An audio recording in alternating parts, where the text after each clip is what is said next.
Hello and welcome to another episode of the Counter Option Podcast. You have Joe Go Big Red.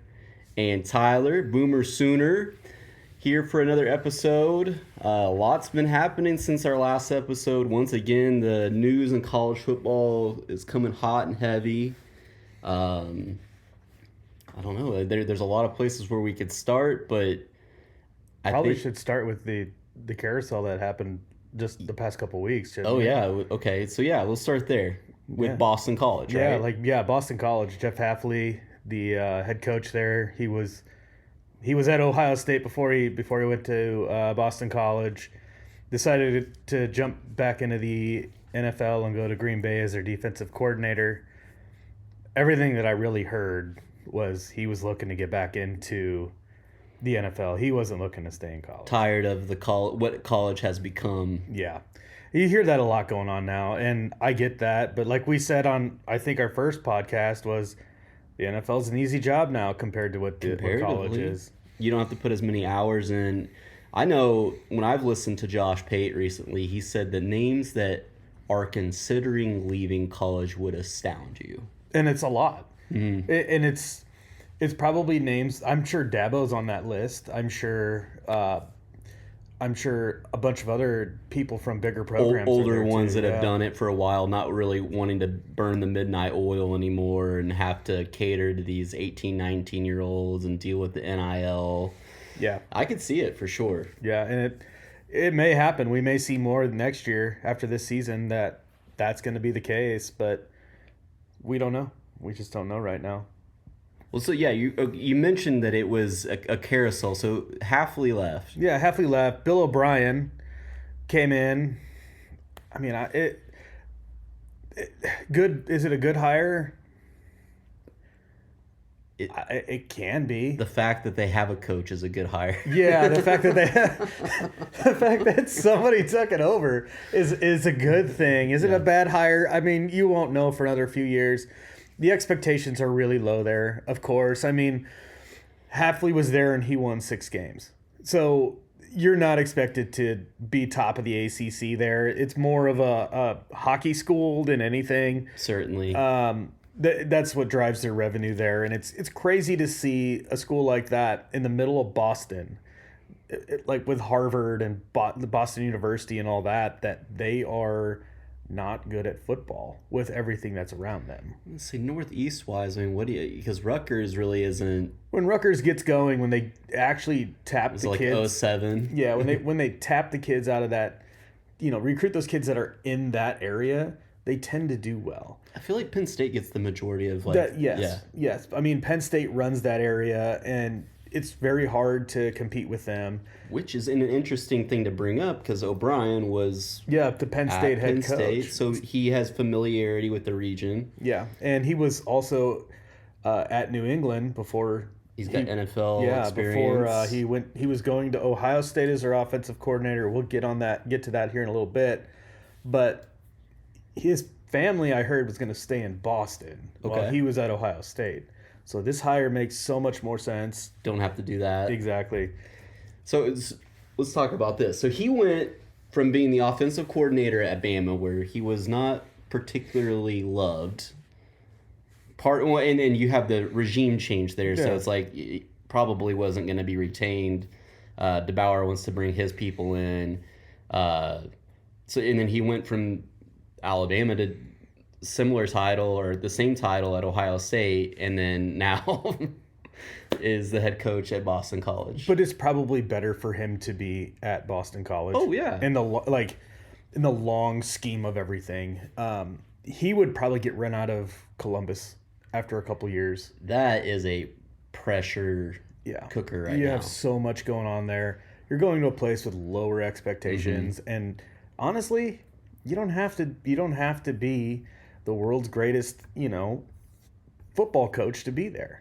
That's true. Everything that like who was there? Rod Chizitsky, I think his name was, who had Matt Ryan. Okay. He was there for a while, right? But he didn't do anything spectacular. He was there for 6-7 years before they fired him. Yeah, when you say Boston College, there aren't a whole many names that come to mind. You get Matt Ryan, Doug Flutie.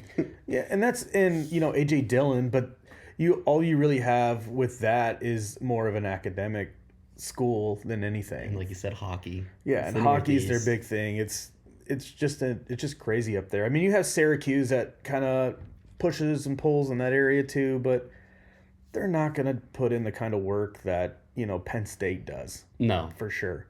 Like if I went back and I looked at the candidates for that job, and it was like Jason Candle, like a Liam Cohen, Brian Flores, Al Golden, which would have been interesting because he was at Temple. Sure. And did well there. Jeff Monken from Army, Al Washington, the Notre Dame D-line coach, who played there, and they said that had Al Washington taken that job, it probably would have had a huge culture change in a very strong way.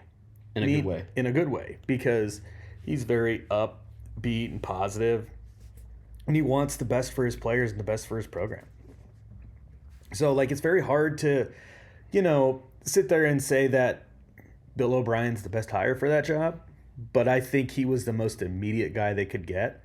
It's a big name for Boston College. Yeah, and to bring him in, to see what he did at Penn State in that couple years with Christian Hackenberg, it was pretty impressive, I have to say. Well, yeah, and I think with all the just with his NFL experience, that's going to be enticing to recruits coming in. Yeah.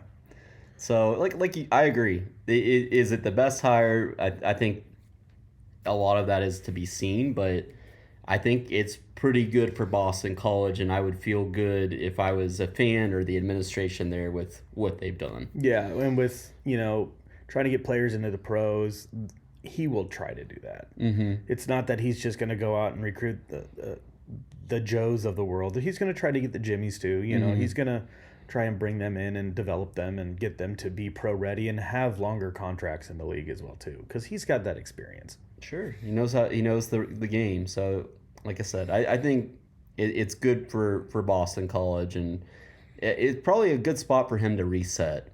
Yeah. I think so, and to rebuild his image more than anything. Mm-hmm. He wasn't particularly liked in Houston when he was the coach for the Texans. He wasn't particularly liked when he was in New England or Bama or even Penn State. This is an opportunity where it is a lower level job for him to kind of rebuild that, and I think he needs that. I agree. And that's what type of job I think it is for him. Mm-hmm. It's a rebuilding job for himself, not really for BC. No. BC's going to be what BC is, but he needs that job for himself. I agree. But, so that wasn't the only coaching change recently. No, like Chip Kelly left UCLA. I think we just got done recording our last episode, and immediately after it was this news broke. It was 5 minutes, I think, afterwards, and Chip Kelly left. He told the school he was leaving. He didn't. Surprising. This isn't UCLA saying they're done with him. It was the other way around. But they did say he was dipping his toe in the NFL waters, and he was trying to get certain OC jobs in the NFL, and nobody wanted to give it to him. I think a lot of that has to come from I would think that he has to feel unappreciated.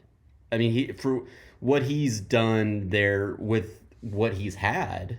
Last year they did decent, at least to start the season. They had this really good defense, which is not really a trademark of Chip Kelly, but he's really built it into a Big Ten kind of program, that's for sure. And then you saw a promising future with the quarterback, was a freshman last year. So who transferred at the end of the year, which was this pre or post him saying he was leaving? Pre. Okay. Which with him saying with his quarterback transferring, you kind of think that the culture was off, or he just didn't want to. Was losing the team a little. Yeah, was losing it. I'm not sure. It's probably best for both parties. Yes, and I have heard somebody say Chip said he would be happy coaching high school football in New Hampshire.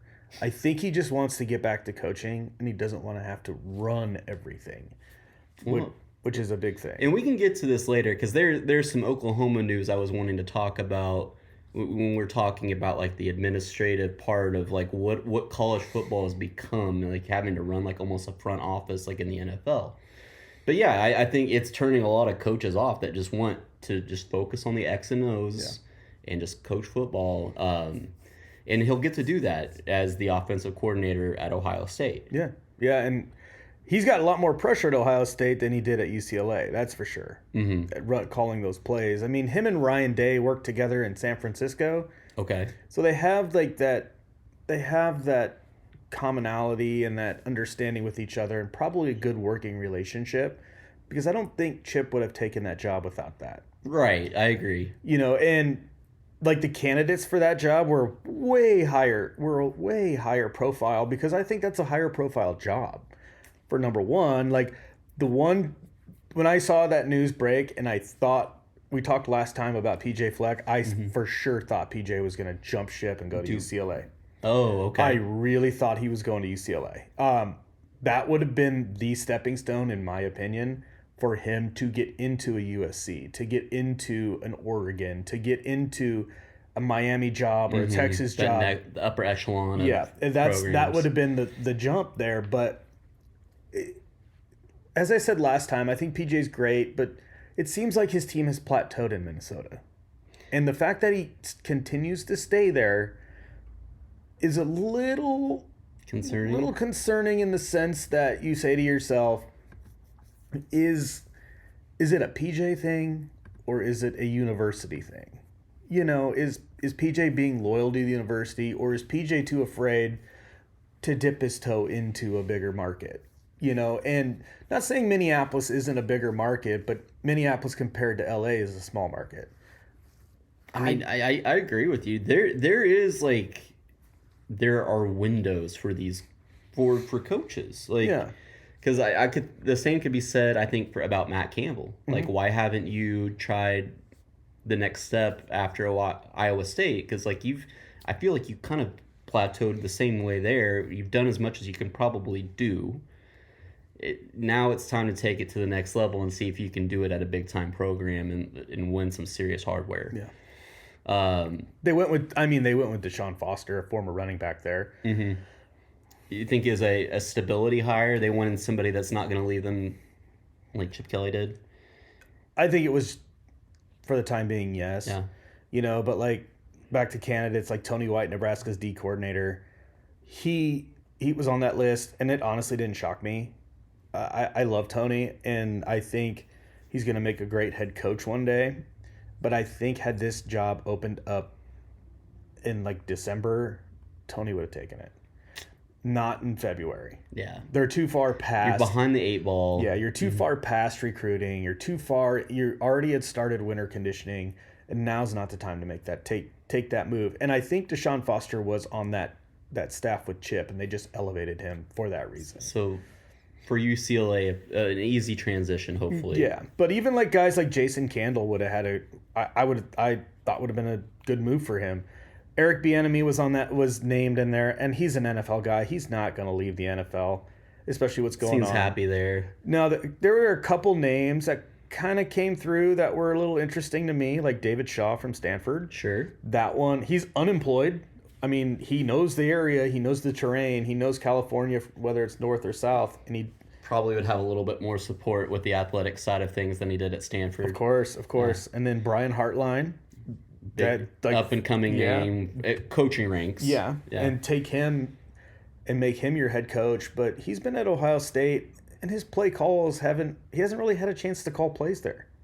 You know, Ryan Day did most of all that. Do you think he's sitting there kind of waiting to see if something happens with Ryan Day? Because he could be a name to watch out for if that comes open. It's possible. I think he's got a wish list. I think Ohio State's on the top of that wish list. I also think teams like Penn State would be on that wish list. I think like an Arkansas job would be on that wish list. Because, again, there's not high expectations down there, but it's like the UCLA job. It's a stepping stone. UCLA has not been a major power since the late 80s, honestly. 80s? Who's there? It's Troy Aikman. Troy Aikman, yeah. Yeah. Who was at Oklahoma. Yeah, and then transferred out. Yeah, but no, I agree. UCLA really, in my lifetime, hasn't been anything considered. Yeah. No, I mean, they have good players that come through there. They have a year here, they have a year there, and doesn't ever. Was it Maurice Jones-Drew? I think so. Yeah. I think it was him. Mercedes Lewis. Yeah, that was a good team. That was a good team, but I mean, they didn't win more than 7 or 8 ball games. I think that was during Pete's time at USC, or at least towards the end of it. Yeah, and his name came up, and I actually was kind of like, wouldn't that be interesting if he turned UCLA into what USC was? It would be interesting for sure. Like, think about that. Think about the impact in the LA area if that happened. Mm-hmm. I mean, that would be dynamic and huge for any kid coming out. I agree, and like how it'd be hard to turn down an offer from Pete Carroll at UCLA. Knows the area obviously so well, and his proven track record with USC. I mean, I think he could do it again if he wanted to. Yeah. We've been talking about it, how college football is becoming more and more like the NFL. He's been in the NFL. I think he would know how to assemble a front office staff that could free him up to just deal with the football aspect of things. Yeah, and those they have like recruiting analysts now, and like he doesn't have to do a whole lot of that. Like you just got to go in and be the closer, but he could easily do that. Hire some young, hungry coaches that are your frontline guys with the recruiting, like the Sarkeesians and the Lane Kiffins when they were coming out, the Ed Orgerons. Like no one really knew of those guys when they were coming out, and then boom, they just blew up. They recruited really well, got the good players, and developed every single one of them. Tom Herman was on that list, former Texas head coach, FAU head coach right now. Honestly, honestly, I think Texas pulled the plug on him too soon. I think if they didn't pull the plug on them, I think Texas would be farther along than what they are now with Sarkisian. That's not to say Sark's a bad coach. I think he's doing a good job. But, I mean, Herman had that thing humming for a little bit there. Because Bijan was, a sophomore when he came in? I mean, and he had Ellinger. And, him and Ellinger, like, that was a perfect marriage, I thought. Like, it was just the defensive side of things. And in the trenches, I think that really got him. His offensive line never seemed to be what you would need to be a championship level. But he started to work on fixing that.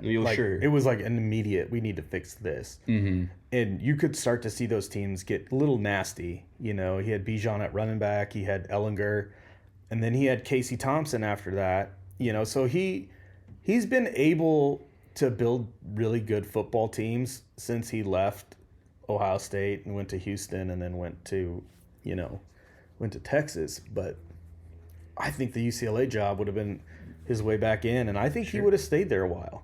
I agree. I think UCLA, regardless of who they would have hired, they're going to have to give this next coach some time. I mean, I felt like they were getting a little too impatient with Chip Kelly. Yeah. It was trending in the right direction. It was just taking longer probably than they would like, and. But yeah, and then so there are a couple more names there. Yeah, there's a few more. There's Barry Odom, the Tommy Reeses, DeAnton Lynn. DeAnton Lynn was the D coordinator there the year before he went to USC to be the defensive coordinator. And Jamie Chadwell. I mean, those guys, they don't move the needle for me. They just don't. Like, those guys scream, oh, you're a 1 to 2, maybe 3 year guy, and then we're just going to move on to find somebody else. Is Deshaun Foster that too? Very possible. Yes. Very, very possible. I think they were just behind the 8 ball, and they just needed somebody who understood the university and somebody that just was going to instill the right culture for them, and they feel it's going to be fostered, and we'll see what happens.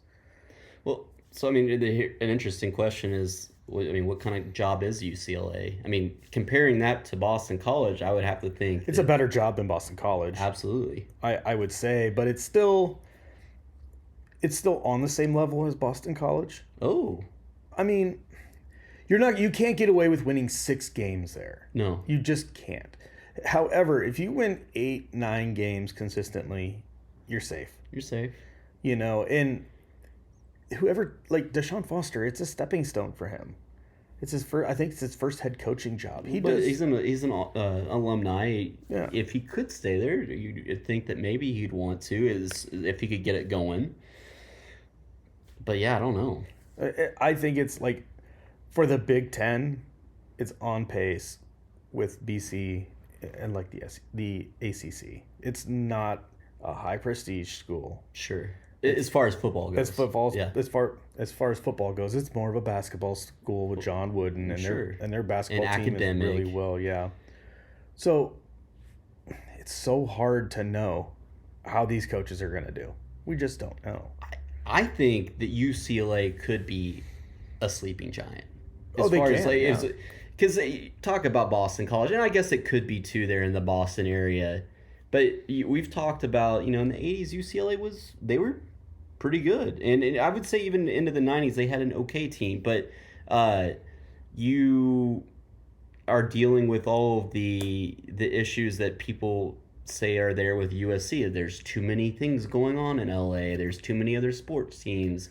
The fans really don't care about college football there. So yeah, there's pros, but there's also a lot of cons. But if you also look at kind of the distance between SC and UCLA. Well, yeah, USC's there in LA. It's in the city. Like Pasadena's outside. Yeah, so basically you get out of LAX and you drive to go downtown, you pass USC, and it's like, oh, I didn't realize it was that close, and it is right there. Not in the best neighborhood I've heard. No, it's not.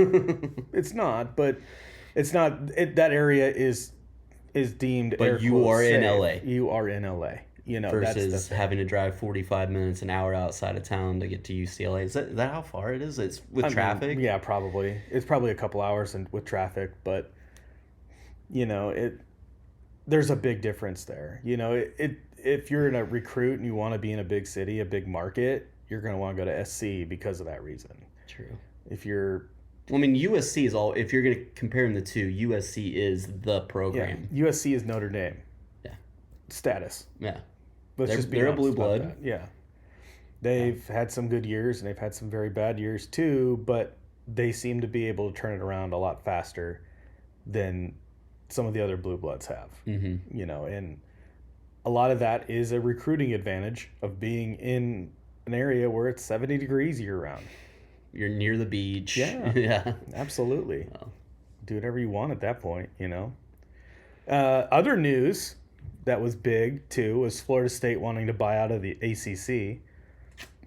They're not happy. No, they're not happy. No, they're not. And for a couple of reasons, right? So, obviously the whole debacle with them going undefeated last year and missing out on the playoff. But then I think they are probably looking at the Big Ten and the SEC and seeing the writing on the wall. While the ACC is not the worst conference out there, it doesn't stack up to the new Big Ten, new SEC. No, it doesn't.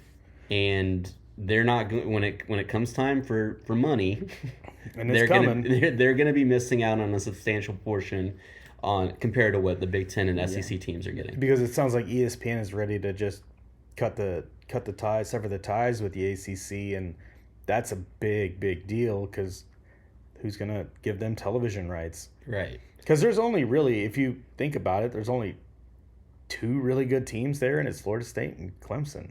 Football-wise. Basketball is a little different. Right. You got Duke, you have North Carolina, but there are some brands that I think that would be able to land or move conferences. But yeah, it's just another aftershock of this realignment that's happening. And like you were saying the other day with Josh Pate was saying, you guys better be careful for what you wish for. Sure. And it's 100% true there. Like, everybody's clamoring for change. Yep. But do you see what's down the road? The next thing might be an expanded playoff and all this, but then we're going to have a watered down regular season. And into we're a little bit of a tangent here, but I think it's worthwhile mentioning. One of the main reasons why I love college football is I think out of all the sports, its regular season is at the most important compared to the NFL or basketball, baseball. Every game seems to matter.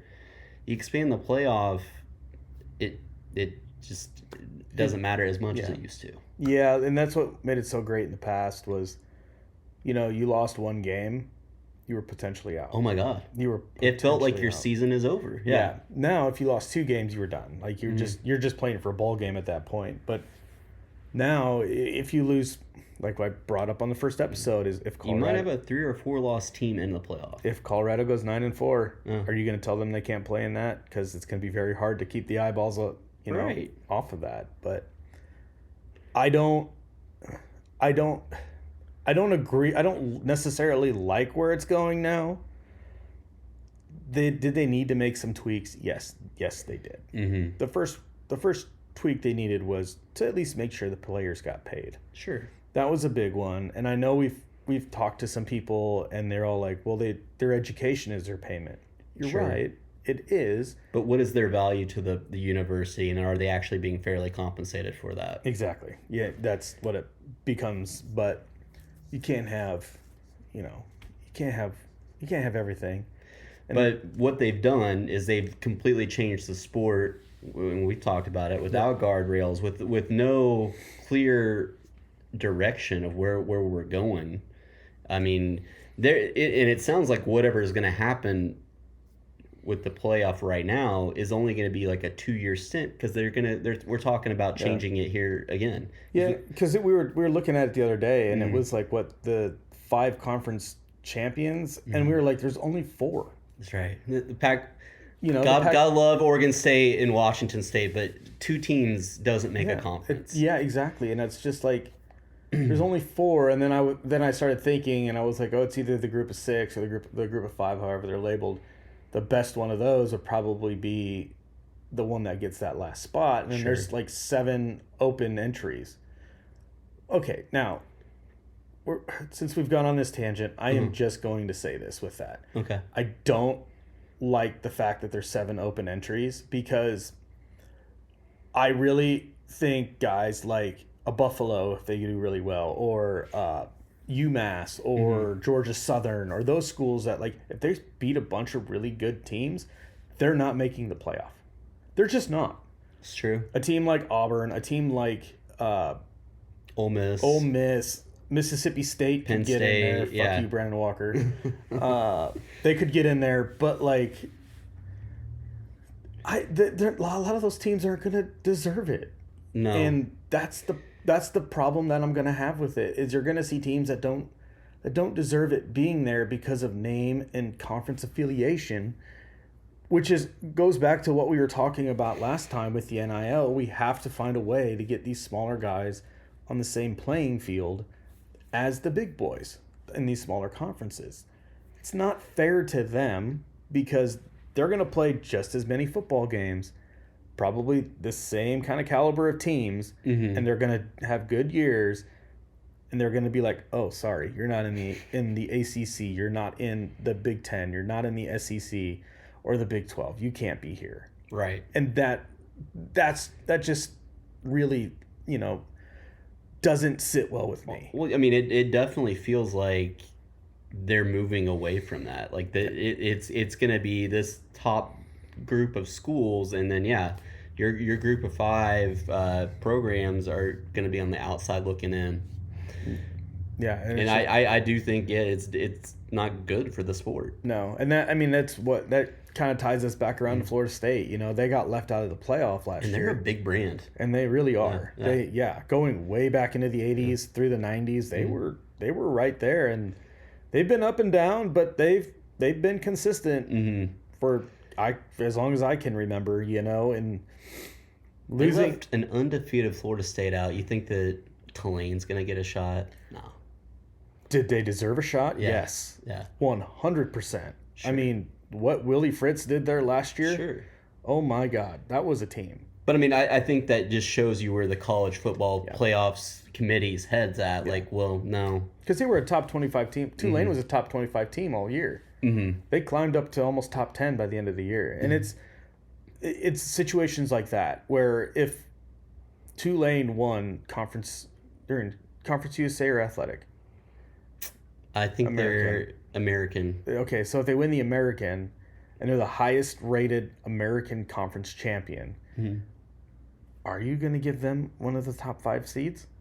Probably not. Probably not, unless their auto conference is just like out of this world. They're playing like an Alabama and they're gonna play like a Michigan. Oh, okay. So scenario like that though. Yeah. Say that they were to beat an Auburn, Mm-hmm. And then go to the Big Ten. Beat like Purdue or something. Yeah, beat Purdue, and then go to the Big 12 and beat Oklahoma State, Colorado.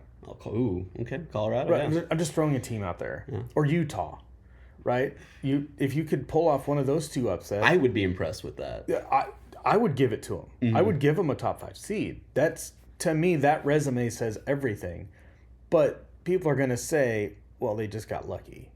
Or Colorado had a bad game because Shador did this, or whatever. Right. And I'm not going to sit here and say that it's okay when it's not okay. No. Auburn's in a rebuild. Okay, right now so is Tulane. They just lost Willie Fritz to Houston. Certainly. So they're in a rebuild too. You could say that about Purdue. Same thing. Mm-hmm. Same thing with Colorado. And then you beat Utah. I'm Utah impressed. is That's a really well-run program. You're going to leave a team like that out? Probably is not smart. And We're gonna see it though. yes, we will. We'll see And it. it's going to be a whole other can of worms that the NCAA is not ready for, that they're going to, at some point, something has to happen because this can't continue on. I agree. But I think we mentioned it last week where the Big Ten officials and SEC officials were meeting together, and it sounds like, in my opinion, we're going to stick together and we're going to make our own little pact. And as soon as this next contract is up, which I think it's, like I said, 2 years. I think so. They're going to have some some leverage, and they're going to have things run the way that they want. And I think that might be when we see the NCAA going away and possibly like a new... At the FBS level. FBS level, sure. We might see a different kind of rule committee come into play. This college football landscape that we're seeing right now, I think it's good for 2 years, and the expiration's up, and then we're gonna do it again. So yeah, and because they're already talking about even further expansion, we haven't even played this new round of playoffs. But what it sounds like is it's going to be Big Ten and SEC, and that's it. Sure. I don't agree with that. I don't agree with it either. I just don't, because like if you look at the NFL, of course they have 32 teams. Now both of these schools have probably 36 to 40. Sure. Both these conferences. And that's not sustainable. It's just not. Well, I mean, you're talking about, and like, I don't have the numbers, but like before all of this movement, before all the conference realignment, I mean, you had it was kind of like a steady. You have your high school ranks. There's hundreds of thousands of kids, and then you're paring down. Probably like 25% of those make it to the FBS level, less than that even probably. I would say 12 to 15% probably make it up there. But if you're cutting down to, you're saying Division I is only going to have like 46 to 50 teams, you really are cutting down what you're taking the 1%. That's really what you're you're doing. You're taking the 1%. And not all that 1% doesn't always work out. That's the other thing too. It's like you look at a kid who played. I mean, there's examples of it all over in the NFL. Like Josh Allen went to Wyoming, and then Flacco, who went to Delaware, and then a whole bunch are coming in my head at the moment. Brock Purdy went to Iowa State. There's a whole bunch of kids that come out of high school that aren't ready to perform at a high level right away and still need some development, and at a place that's not so big where they can actually get some confidence around them and learn the game more. Like, I feel like those programs are essential, and they help build great football players. Yeah, and that's the problem. Mm-hmm. Is it's that, and I don't know. I don't know what they're gonna do, and I fear that it's gonna be just those two, and the Big 12 and the ACC and all the other conferences are going to be on the outside looking in and get nothing from it. They're going to either be forced to join up or sit out. And for a school like Oklahoma State, that doesn't do well for you. No. Especially in Stillwater where there's not a lot going on. Not a lot going on there. And if you can't, And I love Gundy. But yeah, I mean, if you are going up against the disadvantages that we're talking about, I don't care how great your coach is. It's gonna take more than that. Absolutely, so. It's gonna be a lot harder. And then back to and even with Alabama too, like with Ryan Grubb leaving. Did you hear about that? No. Yeah, he apparently got the Seahawks job in the NFL. Sure. Okay. So he's not going to be with DeBoer. He didn't go with DeBoer. It ends up he didn't stay with DeBoer, but Nick Sheridan, one of their tight end coaches who came with them, is going to be their offensive coordinator. Okay. And I don't. He's never called plays, so is he really going to be the offensive coordinator? Or is he going to be DeBoer? In title, yes. In job description, no, because DeBoer is going to call plays probably the first year, which. That's always an interesting thing to think about. Is Penix going to go to the Seahawks? They need a quarterback, but why not? Yeah, I mean that could work out really well for Penix. Because you know how I feel about Penix. You love him. I love him. I think he's great. He's got that left-handed flick that just throws that ball 75 yards. It goes so fast. His release is incredible. Him there in Seattle with DK and Lockett. Yeah, I think and Jigba. Yeah. Oh my God. Yeah. Look out. Like I feel like that could be what they're looking for, but I mean, so Nick Sheridan coming in.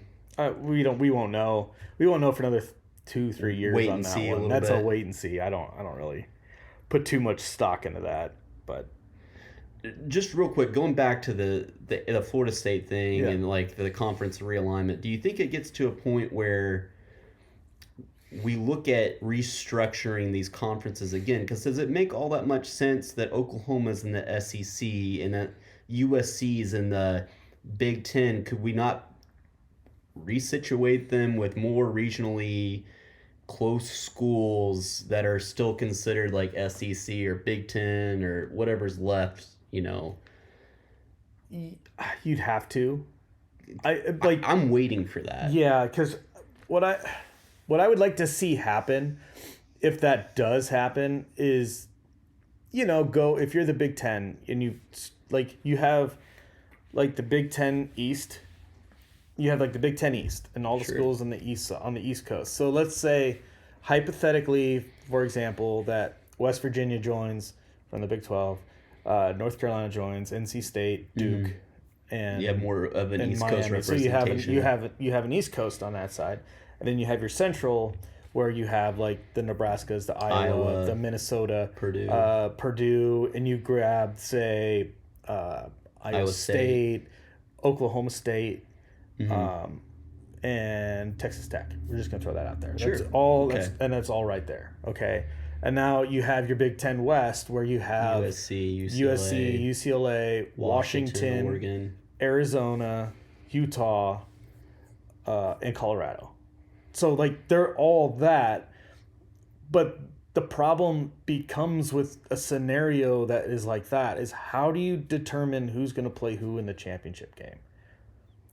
Because you can sit there and you can say, oh, well, you can take the East and put them in a 3-team playoff with everybody else, but does it do you any good? No, it doesn't do you any good. No. You can't say, oh, we'll take the best team out of everything. Still doesn't do you any good, because the best team that year, if it's a down division, it could be Minnesota, it could be Michigan, Iowa, it could be Michigan State, exactly, it could be Iowa, it could be Iowa State. That Big Ten championship this last year was a snooze. And was. I love Iowa and what they do, but was that the second best team in the Big Ten? No, it's not. It was. I mean, it's clearly Michigan and Ohio State. That's that. I actually think it's Michigan. I think it's Ohio State and Penn State this year, just because Michigan's going to probably take a step back. Yeah, they're going to take a step back. But that's my opinion on that. I don't know it's going to go that route. But how are you going to decide the SEC at that point too, right? Like, I agree. It's so hard to look at these super conferences in that light and say, this is how we're going to do this. Because the NFL does it, though, with less teams. With less teams, yes. But you're going to look at this whole thing and you're going to be like, how are we going to do this? Because somebody's going to get left out and somebody's going to get butthurt, just like Florida State was in the 14 playoff by going undefeated, right? You can't sit here and say, I don't know, like, say Oklahoma State is a fringe team on that, but they are the best team. Mm-hmm. You don't really want Oklahoma State playing Ohio State. No. You don't want... I'd want Utah playing Ohio State. That would be a fun game to watch. I'd pay for that, yeah. Ryan fun. Day would be frustrated. He very much so. Kyle Whittingham is probably one of the best college football coaches that gets zero attention. But that's just that. Someone's going to get upset because you have to create a fourth kind of division to separate the whole thing. And where is that going to come from? Is that going to be like a Big Ten Southwest? Is that going to be like an SEC Southeast? Do you do like a North, South, East, West? Yeah, but then it all gets weird because you could sit there and say Michigan is in like the Central. Let's say Big Ten Central, Big Ten East, Big Ten West, Big Ten South. We'll just throw this scenario out. Cowboys are in the NFC East. Of course. It's crazy. It doesn't make any sense either. I don't get it. But take that model. Okay, so you have all those teams. Where are you going to put an Ohio State? You're going to put them in the East, you're going to put them in the Central. Right? Because if you put them in the East, that makes sense. Mm-hmm. And you have Michigan in the Central with all that. Makes sense. In the South, you really don't have any Southern teams. With Big Ten. No. Not with Big Ten. Like you'd have to go to the Southwest and get Arizona State, Arizona. Like you said, Texas Tech. And you'll have to get TCU. And get TCU. And that would have to be that. That would have to be that division. Mm-hmm. And then you have the West. I don't think that's beneficial for anybody. Just because the money payout that has to happen, you can't have a level playing field with that. And that's a big draw for the Big Ten and the SEC is because the money gets distributed to every team at the same amount. There's no fluctuations, which is awesome. Yeah. I mean, there's so many moving pieces with it. And I hope that the powers that be don't get too greedy. Yeah. Which it's a lot to ask for, and that we can still have a game of college football that we like after all this is said and done. Yeah, it's just crazy. I don't even want to think about it. Yeah. Imagine the NCAA football 25 that's coming out. Mm-hmm. Think about all those crazy updates that would have to happen with all that happening. Yeah, those guys would have to be working tirelessly. That's coming out this year, by the way. College football game, which we've been deprived of for 10 years, 11 years? 11 years. And, yeah. I mean, that's my favorite video game. Mine too, man. I remember playing that. But imagine that. Oh. I would, if I was working at EA and they were telling me, oh, you got to update again, I would bang my head against the wall. No, it's like, no, we're going to give the players the option just to make their conferences and let them have it. Oh, God, I don't want that to happen. They're 18, 19, they're not built for that. No, I was talking about like the video game players. Like, yeah, here you can have the keys to like set it up however you want. And no, man, I don't want that either. You know what? I don't want that kind of responsibility. Because you're gonna pick a team and you're gonna be like, oh, I'm gonna build it from the ground up, and then you're like, oh hell, I'll go into ACC. I'll go in the ACC, and then you're just like, crap, I shouldn't have done that. Just killed me. But it's what it is. We're gonna see what happens. Mm-hmm. But I just had to throw that out there because that would be like funny to watch. Like you go to open it up on your PlayStation, and you'd be like, oh, I got an 18-hour download. What is going on here? 18-hour download. But seriously though, with all the changes, Fast and Furious, like that's what we're looking at. Yeah. But You said you had some OU news. What's going on? Sure. So yeah, some staff changes. J.R. Sandlin, he was their recruiting director, player personnel guy, and he took a job at SMU as their, I think they called it just the GM. That's a good move for him. College football is moving more like we've been saying towards this NFL structure, and so while I do think that it's going to be a big, we'll miss him at Oklahoma. I do think what they're replacing him with is an upgrade. Yeah. I think Venables and Joe C., who's the athletic director there at Oklahoma, He's a really good AD for sure. Really good AD. And so they see kind of where college football is going, and we're going more towards this NFL structure. And so I think they already had a guy in mind and in place, once Sandlin was gone. And Curtis Lofton is going to be the new I like that GM at OU. Nice. Essentially, when that title comes into place, and like, could I think of a better player or a person? No, like he was a legend there. Legend, yeah. He's highly recruited. He was an All-American at OU. Went on to have a great NFL career. I want to say he was a Pro Bowl player at least 1 year. I think so. With the Raiders or the Falcons, but he's a very no-nonsense guy, and I think he fits along with like kind of the Brent Venables culture where we're doing things the right way, and I think he's going to knock it out of the park. Yeah, Nebraska had some of that too this year where they were eliminating some of this. They're not eliminating the job. Mm-hmm. They're moving on from some people that he's worked with in the past. Sure. I don't know what happened there, if they missed on some guys or they didn't do a certain thing that Rule wanted. I don't know, but I do know that they cut ties with like 3 guys that he's worked with in the past. And I was wow.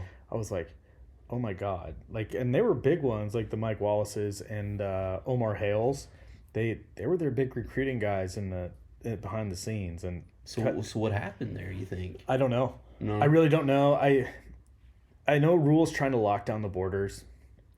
With Nebraska. With Nebraska. And I know that it's very hard to pull some kids out of certain spots for certain reasons. Okay. You know, like, for example, my high school at Omaha West Side, they had a player by the name of Teddy Rizak and his brother. They went to Notre Dame. Okay. I think that was purely a religion thing. Okay. Being, they might like Irish Catholic, and I think that's where they wanted to go. Sure. You can't control something like that.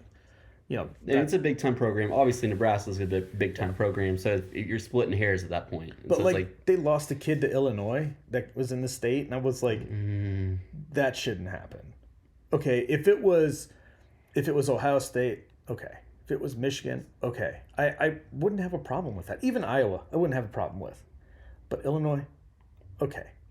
I'm right there with you, man. It's an offensive lineman, and you should have had him there.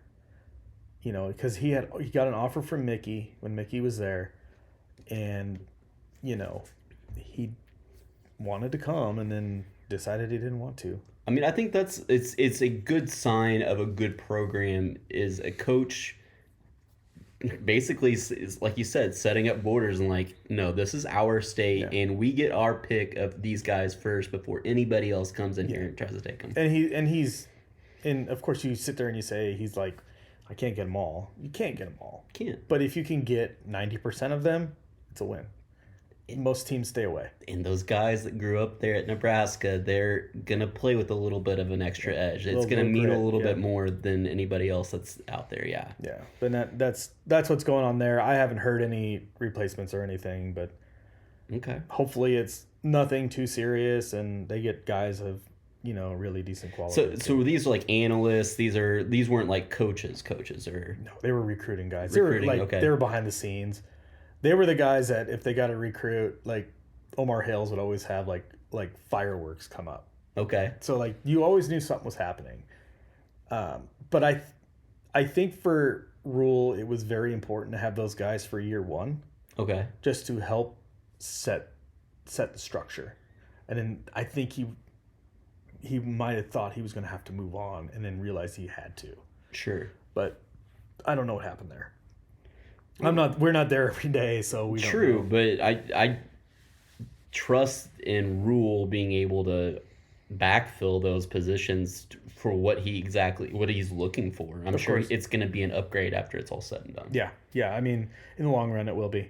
And it's the same if you lose a position coach. You're going to be like, damn, I didn't want to see Terrence Knighton go to, I don't know, Houston. Sure, but there's also excitement with like, okay, but who's he going to bring in? Exactly. Right. Yeah, they're going to bring somebody in that they know is going to do a good job, and it'll be really, really, really worth their time.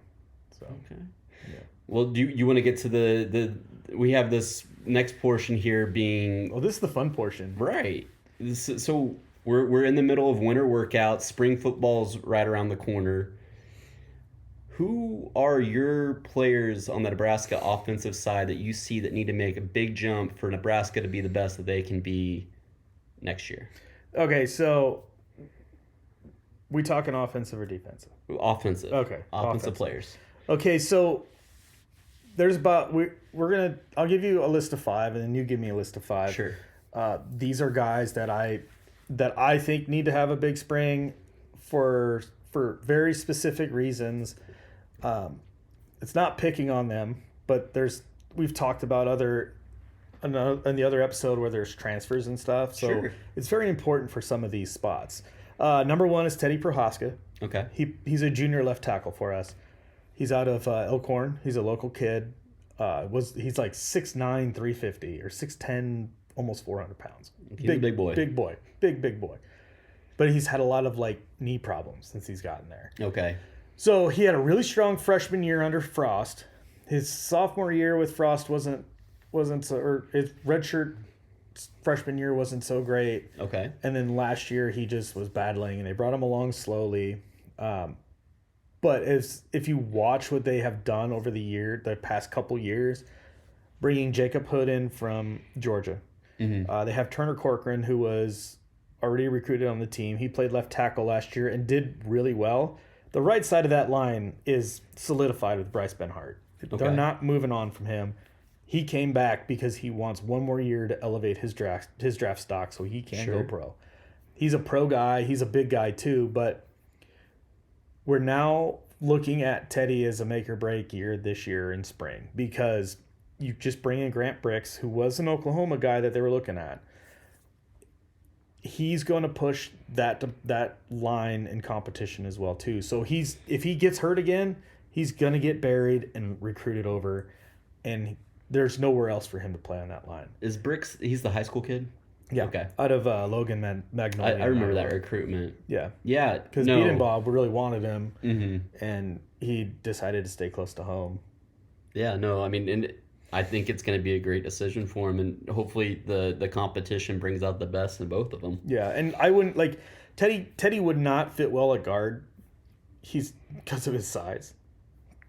You don't want a 6'9" guard. No. You want that guy to be 6'5", 6'6", somewhere around there, but you don't need that blocking the view, especially with crossing routes and stuff like that. But you don't need that. If Dylan Raiola is your guy, you want that left side of the line solidified. Yes, you really have to. It doesn't matter if it's Dylan, and we'll get to that here in a minute. But it doesn't matter if it's Dylan. It doesn't matter who it is back there. Sure. You have to have that side solidified. The right side is fine because they've got Benhart, and they're probably going to plug Micah Mazuka there. Okay. And then at left guard, they have Henry Latovsky. And at center, they have Ben Scott. So the left tackle spot right now is the one spot that is not really solidified. And they have to get that figured out. And if Teddy wants it, he's going to have a strong, strong spring. He's got all the talent in the world to do it. He just has to stay healthy, put that work in, and I think he'll be great. Okay. The next one is Gabe Irvin, Jr. He's a junior running back out of Buford, Georgia. He is exactly the type of running back Rule likes. He's a big-bodied guy. He runs really hard. His problem, again, you're going to see is injury bug. You're going to see it a lot with these guys, but it's actually these guys coming up, brought up with the injuries are big because they went out and got Dante Dowdell out of out of Oregon. They've got Emmett Johnson coming on. And then even with Ramir Johnson, who's on the list as well, too. He's a senior this year, but he got buried in 2022 because A.J. Allen, who transferred out, was the RB1, and he had a good year. But those two guys, if they don't have a decent spring, they're going to get either moved See a freshman or a underclassman coming and taking that job. Yeah, you will. And it's not that they can't do the job. They 100% can. I mean, Gabe Ervin in like 2026 is projected to be one of the top running backs in the NFL in the draft. So he has that talent. He has to stay healthy and put it all together. Because if he doesn't, he's falling behind everybody. And same with Ramir, they could move to a slot receiver. He's a short, fast, shifty guy, and he can do really, really well there. But for the time being, they're keeping him where he's at. He's got to do well there too. Isaiah Garcia Castaneda. Okay. He's a senior. He's a wide receiver. Now that everyone's going to say, well, why are you putting a wide receiver on there when he's a senior, he has experience, and sure, he's, something that the team needs. Well, big factor here. If you look at what Malachi Coleman did, if you look at what Jalen Lloyd, even like Jaden Doss and all these young guys, what they did last year, he's in jeopardy of falling to a depth issue. Sure. Right? He quit the team in 2022 because he didn't like Mickey Joseph. Okay. He came to play for Frost, didn't like Mickey, it didn't get along with Mickey, and then he was there and he missed football, got a hold of Rule, and Rule brought him back, and then in the first game he tore his ACL. So jeez, it was a nightmare. But I mean, he's got a ton of talent too. I mean, he started in the JUCO ranks and went to New Mexico State and then came to Lincoln. So he's got the talent, but doesn't have spring. He's falling behind, and that's not good for him. Sure. And probably not good for Nebraska either. You want him to step up and be a leader. And essentially this year you want your three big receivers, because last year we had Billy Kemp play the slot, and you're going to want Isaiah to play the slot. IGC is what they call him. They want him to play the slot because you're going to have Jamal Banks on one side, you're going to have Isaiah Nair on the other, or Malachi Coleman. It's one of those two, and then you're going to have IGC and probably Nair in the slot. Okay, so that's kind of how that trends. Mm-hmm. However, if you don't have a good spring, and now it's going to switch to Jamal Banks. Jamal Banks on the outside, Malachi Coleman on the outside, Isaiah Nair, and then Jalen Lloyd. Jalen Lloyd is a speedster. He's a guy that has had good hands and finds ways to get open. Mm-hmm. So that would be, to me, how that depth chart would run.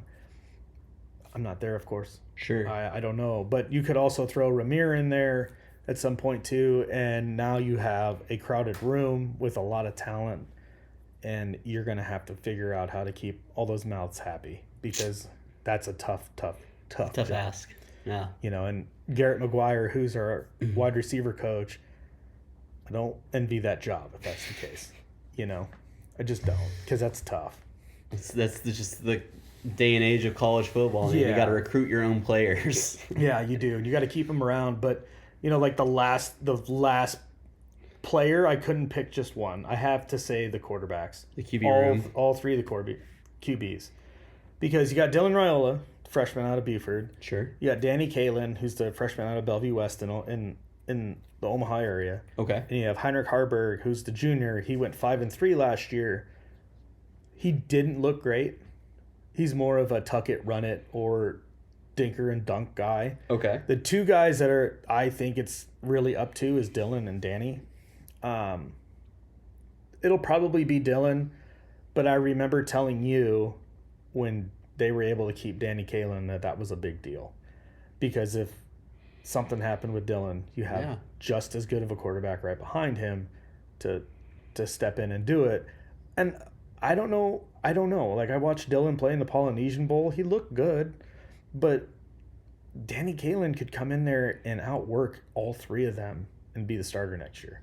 I mean, if it's you or if this was my QB room, I want the best that's out there. Of course. And I think that's how Rule will probably go. Yeah, I agree about it.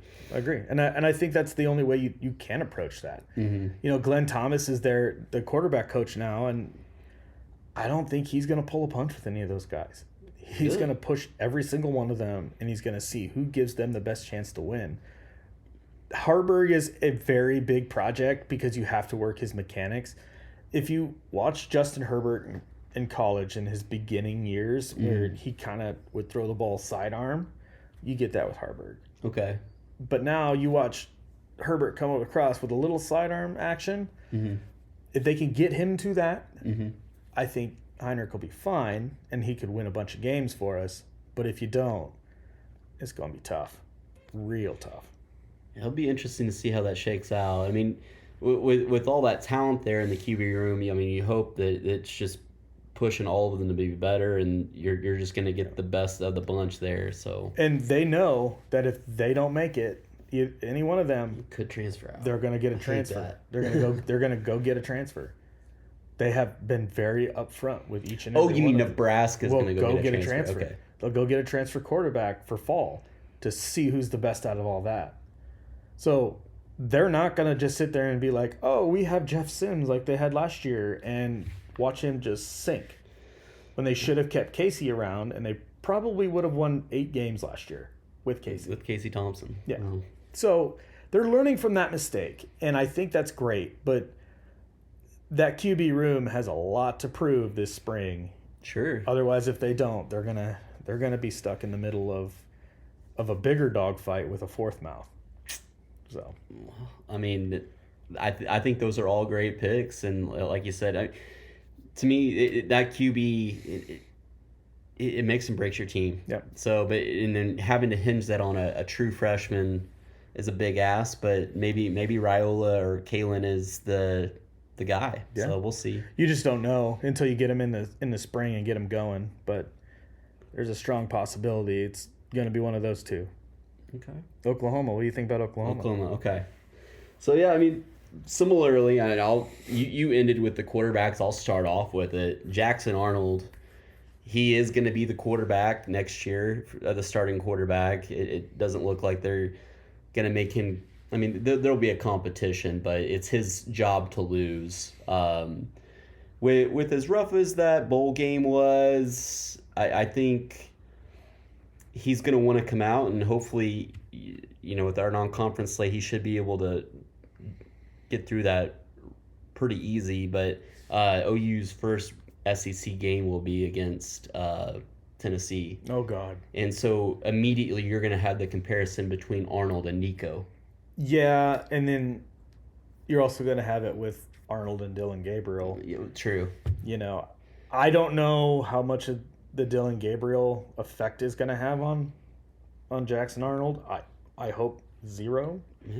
They're 2 different quarterbacks for one, but... And from all I've heard, Gabriel did his best to be a leader and to a mentor for Jackson, and so hopefully, he can just go out there and cut it loose, and hopefully Seth Luttrell can make some easy throws there for him. And I do think out of all the positions out there that wide receivers are maybe our deepest.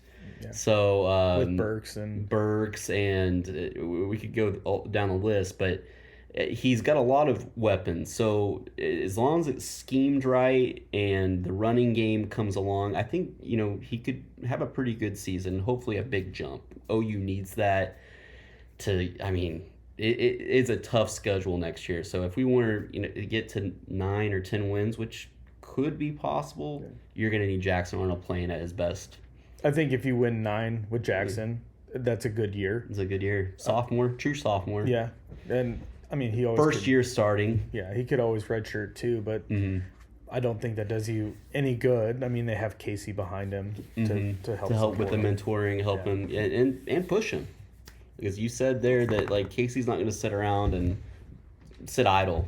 No. If he sees an opportunity. Nope, not at all. But also mentioning there, for Jackson to be the best he can be, we're going to need the running backs to be the best that they can be. And that running game last year left a lot to be desired. And Gavin Sawchuk, who think is going to be our starting running back. He needs to have a good off season. He needs to get stronger. A lot of what I saw that plagued OU last year with their running game is the running backs couldn't run through trash. Corners, safeties stopping them. Like, if you have one man to beat, you can't shake them or you can't run through that. It's a big difference between having a really good running game and a really crappy one. And last year, it was kind of crappy. So that also goes into line play too. I mean, yeah, sure. That's probably the bigger issue than crappy running back play. Is more crappy line play. And I think the line got better there towards the end of the year, and you could see what Sawchuk could be when everything's hitting on all cylinders. So just more development from him, and hopefully getting stronger with this winter workouts and spring training. Hopefully he can be the guy that OU needs him to be. Yeah. Further going along with that, we're talking about offensive line play that is going to help with the offense or with the running. I think Jacob Sexton, you're going to need, with as much players that we have leaving on the offensive line and the transfers and all that, we need a centerpiece. And I know Sexton he's going to be a tackle, but we need one to step up and be the leader who's going to be an anchor. I look at Jacob Sexton to be that guy. He'll likely be a right tackle, but if we're talking about running game, having a dominant right tackle is a great thing there. And so I could see Gavin Sawchuk and Jacob Sexton playing off of each other. If they both have big winners and big springs, it could be a catalyst for a great running game next year. Do you think they keep him at right tackle, or do you think they move him to left tackle? I honestly don't know. Biedenbaugh, he's kind of like a mad scientist with his offensive line. He doesn't care if you're the best player. He's more interested in getting the best five out there that work together the best. All offensive line coaches are that way too. Yeah. But the only reason I ask is because if they move him from right tackle to left tackle, because I was thinking about this a little bit more after kind of the same thing after what we were talking about last week, the last episode was, if they take him from right tackle and they move him to left tackle, you got to teach him a whole new set of skills backwards. True. And it's the same way if you move a left tackle, right tackle, you got to do the backwards stuff. So it might behoove Oklahoma to keep Sexton at right tackle and to take a Tarquin or a Spencer Brown and put them at left and get them used to that spot, just because that's probably what they need more. Right. No, I agree. I think I see him staying at the right tackle spot, but we'll see. There's always obviously chance for them moving him around, but I see him staying at right tackle, and I think that would probably be best for that offensive line. Yeah. So we're at 3 there. Fourth one, I'm going to go wide receiver. I know I did say this is probably the deepest position on the offensive side of the ball. There's a lot of names, but there isn't really one that sticks out to me all too much. And so if one could come forward and be like the go-to target, be great for Jackson Arnold. But I think that guy, it should be Andrel Anthony. And he was probably our number one last year before he went down in the Texas game. He is a great deep target. He was a transfer from Michigan, and immediately came in and, like I said, became our number one guy. If he can come back from that injury that he had last year and pick up where he left off, it's going to help Jackson. It's going to help that offense out. It will open up all the underneath stuff too, which once again will help Jackson. Yeah. And with such a young quarterback, you see it in the NFL too with rookies. It's tight end play. Tight ends are your safety valve. I think it will be what Jackson needs. And after the last couple of years, our tight end play hasn't been what we need it to be. And I would like to see OU get more towards of like a Ravens offense or like a Patriots offense, since we're talking about moving more towards an NFL game. If we had more of an NFL style offense with two tight end play where you don't know if they're going to be blocking, if they're going to be going out for passes and like actually being a pass catching threat, And I look at Jake Roberts, the transfer from Baylor, being that guy, hopefully to be the number one tight end. And I hope that he has the winter and the spring get stronger, since he's a transfer coming in and getting that relationship built with Jackson Arnold. Having him and both Andrew Anthony, like, both great weapons, and I think will help with the development of Jackson Arnold. So yeah, and I also think that OU, if they move to an offensive style similar to NFL, will be Baltimore, because Latrell's an air raid guy. Sure, and they're kind of running an air raid offense, and in Baltimore. I mean, I hear Rule talk about wanting to be a 49ers offense with positionless players, moving them around here, moving here, create mismatches, and that's what I think that's more where the Big Ten is going. Sure, on that side, and I think the SEC is more going to like an air raid, which is funny, which is weird, right? Because you don't see, because it was such a defensive league. It's like we're gonna ground and pound, exactly, right? Yeah, and it's just, you see what's going on in the NFL and how all the offenses now in the NFL are more elaborate than what they used to be, because it used to be first to second down, turn around, hand it off, third down, play action, throw it deep. It's just the talent level is increased so much. Everybody's fast as shit. Everybody's strong. So it's like scheming is a very big thing. Yeah, the athletes have definitely evolved, which has caused the game to evolve, which is awesome. It's awesome for the game. But all the other crap behind it going on right now. It's true. It's making it tough. But well, I mean, we covered a lot here. Where are we at? Yeah, I mean, I could probably cover it here on this episode. Do defense next episode. Yeah. Talk about who we need to see step up on, Nebraska and Oklahoma. Yeah. And maybe after that we could start looking at some guests. Yeah, looking at some guests. We're talking to some people right now, trying to get some stuff lined up. Some correspondents in each fan base. Yeah, absolutely. We might have a New York one, but it'll be funny to have the New York correspondent on, because I don't think they're going to be able to give us any valid information. I love them, but I don't think that's going to be the case. Rutgers. They're coming for you. Oh, good Lord.